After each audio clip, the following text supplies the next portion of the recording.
Assalamualaikum warahmatullahi wabarakatuh. Pada kesempatan kali ini, kita akan membahas materi sejarah kebudayaan Islam MI kelas 4 semester 1 mengenai dakwah Nabi Muhammad SAW.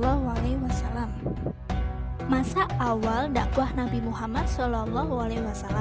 Ketika menyepi di Gua Hiro, Nabi Muhammad menerima wahyu yang pertama dari Allah melalui malaikat Jibril. Pada saat itu, Nabi Muhammad berusia 40 tahun. Kemudian beliau menceritakan kejadian itu kepada istrinya yaitu Khadijah. Kapan Nabi Muhammad mulai berdakwah? Yaitu setelah turun wahyu yang kedua yaitu surah Al-Mudaththir ayat 1-7.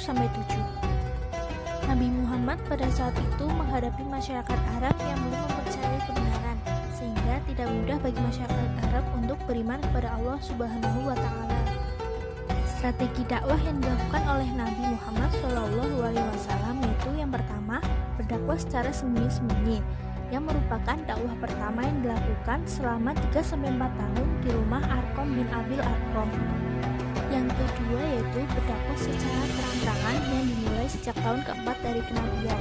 Firman Allah Subhanahu wa Ta'ala yang berisi perintah untuk berdakwah secara terang-terangan terdapat dalam surah Al-Hijr ayat 94. Hanya sedikit orang yang mau menerima ajakan Nabi Muhammad SAW. Mereka adalah Hamzah bin Abdul Muthalib, paman Nabi, dan Umar bin Khattab. Tetapi sebagian besar juga menolak ajakan Nabi, seperti paman Nabi yaitu Abu Lahab dan kaum Quraisy.